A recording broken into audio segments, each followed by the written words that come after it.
કચ્છથી જામનગર સુધી પસાર થતી ખાનગી કંપનીની હેવી વીજ લાઇનને લઈ માળિયા મિયાણા તાલુકાના ખેડૂતોમાં ચિંતા ફેલાઈ છે। નમસ્કાર, આપનું સ્વાગત છે BS9 TV ન્યૂઝ ઉપર અને હું છું આપની સાથે કાજલ સુવા। વીજ લાઇનને લઈને અનેક ખેડૂતોમાં રોષ જોવા મળી રહ્યો છે। આ વીજ લાઇન તાલુકાના અનેક ગામોની ખેતી લાયક જમીનમાંથી પસાર થતી હોવાના કારણે ખેડૂતોને મોટા પ્રમાણમાં નુકસાની થવાની ભીતિ છે। યોગ્ય અને ન્યાયસંગત વળતર આપવાની માંગ સાથે તાલુકાના 500 થી વધુ ખેડૂતોએ જિલ્લા કલેક્ટરને આવેદનપત્ર પાઠવ્યું હતું। કચ્છથી જામનગર સુધી પસાર થતી ખાનગી કંપની દ્વારા નાખવામાં આવી રહેલી હેવી વીજ લાઇન માળિયા મિયાણા તાલુકાના અનેક ગામોની ખેતી લાયક જમીનમાંથી પસાર થઈ રહી છે। આ વીજ લાઇનને કારણે ખેડૂતોને ખેતી લાયક જમીનમાં ઘટાડો, જમીનની બજાર કિંમતમાં અંદાજે 50% સુધી ઘટાડો, ફળદ્રુપતામાં ઘટાડો, વીજ કરંટ લાગવાનો ભય તેમજ જમીન બિનખેતી બની જવાની શક્યતા જેવી સમસ્યાઓનો સામનો કરવો પડે તેવી ખેડૂતોએ રજૂઆત કરી છે। આ મુદ્દે તાલુકાના નાના ભેલા, મોટા ભેલા, નાના દહીસરા, મોટા દહીસરા, ભાવુપર સહિતના ગામોમાં 500 થી વધુ ખેડૂતો એકત્રિત થઈ જિલ્લા કલેક્ટરને આવેદનપત્ર પાઠવ્યું હતું। ખેડૂતોની માંગ છે કે કેન્દ્ર સરકારના પાવર વિભાગની માર્ગદર્શિકા પ્રમાણે વળતર ચૂકવવામાં આવે, અન્ય રાજ્યોમાં આપવામાં આવેલા વળતરનો અભ્યાસ કરવામાં આવે તેમજ રાજ્યમાં અગાઉ પસાર થયેલી હેવી વીજ લાઇનમાં ચૂકવાયેલા વળતરનો આધાર લેવામાં આવે। ખેડૂતોએ આ ઉપરાંત વીજપોલ માટે માસિક ભાડું નક્કી કરવું, કંપનીમાં ખેડૂતોને ભાગીદારી આપવી તેમજ સમગ્ર પ્રક્રિયામાં નકશા, નોટિસ અને રેકોર્ડ સહિતનું સંપૂર્ણ સાહિત્ય ખેડૂતોને આપવા માંગ કરી છે। આવેદન સ્વીકારાતા જિલ્લા કલેક્ટરે હકારાત્મક અભિગમ દાખવી વધુ વળતર અપાવવા પ્રયાસ કરવાની ખાતરી આપી છે। હાલ પ્રતિ સ્ક્વેર મીટર 979 રૂપિયા વળતર ચૂકવવામાં આવી રહ્યું હોવાનું જાણવા મળ્યું છે। ત્યારે ત્યાંના ખેડૂત પ્રતિનિધિઓ શું કહી રહ્યા છે તે એક વખત સાંભળીએ। મારું નામ નંદલાલ કૈલા છે, માળિયા તાલુકાના ખેડૂત પ્રતિનિધિ તરીકે છીએ। અત્યારે અમારી સાથે ખેડૂતો લગભગ 500 થી 600 ખેડૂતો છે। માળિયા તાલુકાના સર્વ ગામના ખેડૂતો અમારી સાથે પધાર્યા છે અને અમારે ત્યાં જે લાઇન નીકળી રહી છે રિલાયન્સની કચ્છ ટુ જામનગર, તેમાં સર્વ ખેડૂતોને નોટિસ આવવા માંડેલી છે અને નોટિસ આવવાથી ખેડૂતો ભયભીત અને થોડાક કન્વિન્સ થયેલા। એટલે અમે વિચાર્યું કે હવે કલેક્ટરશ્રીની મુલાકાત લઈ અને આવેદનપત્રક આપી કે અમારો ભાવ નક્કી કરવામાં આવે અને કલેક્ટર સાહેબે પણ હૈયાધારણ આપેલી છે। મંત્રી શ્રી આપણા ધારાસભ્ય શ્રી કાંતિભાઈએ પણ હૈયાધારણ આપેલી છે કે આગળ વળતર જે તમને ચૂકવાયેલું છે તેનાથી પણ વધારે વળતર મળે એવા અમે પ્રયત્ન કરશું સરકારમાં બેઠા અને અમારા ઉપર ભરોસો રાખો। અને બીજા જિલ્લા જે 14 જિલ્લા અત્યારે અમે સંગઠનમાં છીએ, 14 જિલ્લામાં સૌથી સારામાં સારું વળતર મોરબી જિલ્લાને મળેલ છે અને એ પ્રમાણે જ ચાલુ રહે અને વારંવાર અમારે માંગણી કરવા અહીંયા ન આવવું પડે અને એક પ્રકારની પોલિસી બનાવવામાં આવે કે જે લાઈન નીકળે એને એ પોલિસી લાગુ પડે।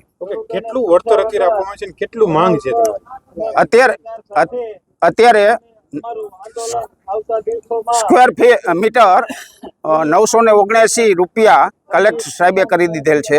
ખરેખર અમારી જંત્રી બહુ ઓછી છે, એનાથી 20 ગણું જંત્રીથી વધારે વળતર અમને નક્કી કરી દીધેલું છે અને એ પોલિસી સતત જળવાઈ રહે અને આપણા જે આગેવાનો છે અમને સાથ સહકાર આપતા રહે એવી આશા સાથે અમે આવ્યા છીએ। પહેલા ગામ પંચાયત સરપંચ ભાવિકભાઈ કાવર અત્યારે નાના ભેલા, મોટા ભેલા, ભાવુપર, નાના દહીસરા, મોટા દહીસરા તમામ ગામના ખેડૂતો આવેલ છે અને આ વિકાસની યાત્રામાં અમને વિકાસ થાય એમાં કોઈ વાંધો નથી, પણ ખેડૂતોને યોગ્ય વળતર મળે એ બાબતે સાહેબશ્રી પાસે આવેલા અને સાહેબે પણ હકારાત્મક જવાબ આપેલ છે અને આગળ વધારાનું વળતર ખેડૂતોને મળે એ માટેના પૂરા પ્રયત્નો સાહેબ પણ કરશે અને મંત્રીશ્રી પણ આપણા કરશે।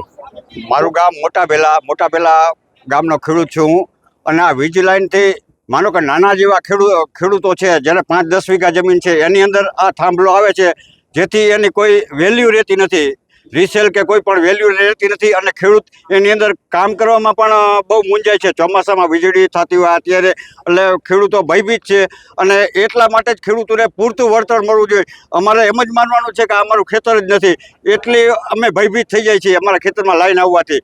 અને બીજા નંબરમાં જે કંપનીવાળા છે એ જે તાર નીકળે છે એમાંય પણ ગોલમાલ કરે છે એવું મેં સાંભળ્યું છે કે જે 6 તાર નીકળતા હોય કે 100 મીટર હોય તો એ ખાલી એક તારના 100 મીટરના જ પૈસા આપે છે, પણ એમાં 6 તાર નીકળતા હોય એટલે 600 મીટરના પૈસા આપવા જોઈએ.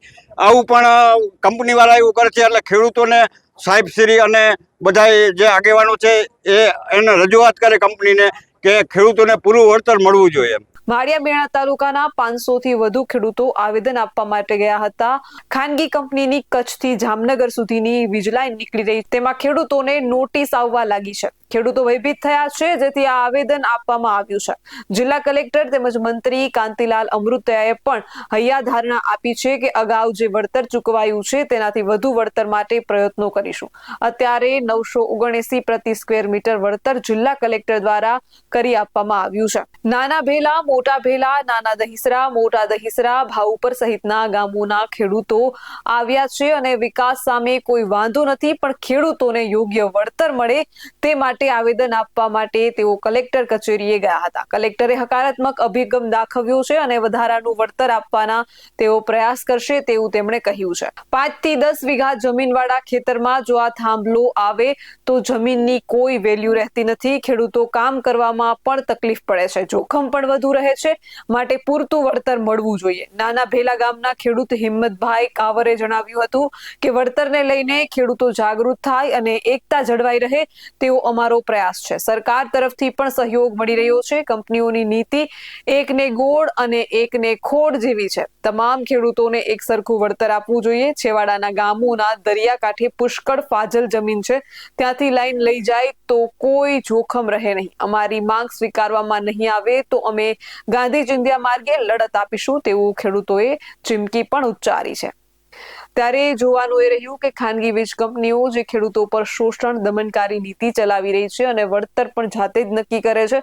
ખેડૂતોને યોગ્ય વળતર મળતું નથી, ત્યારે આવનારા સમયમાં તંત્ર શું પગલાં લે છે અને હવે ખેડૂતોને કેટલું વળતર રહેશે તે જોવાનું રહ્યું. આવા જ વધુ અહેવાલ સાથે મળતા રહીશું. તમે અમારી YouTube ચેનલને સબસ્ક્રાઇબ કરવાનું અને અમને Facebook અને Instagram પર ફોલો કરવાનું ચૂકશો નહીં. બાકી અવનવી અપડેટ મેળવવા માટે આપ જોતા રહો BS9 TV ન્યૂઝ. જય જવાન, જય કિસાન.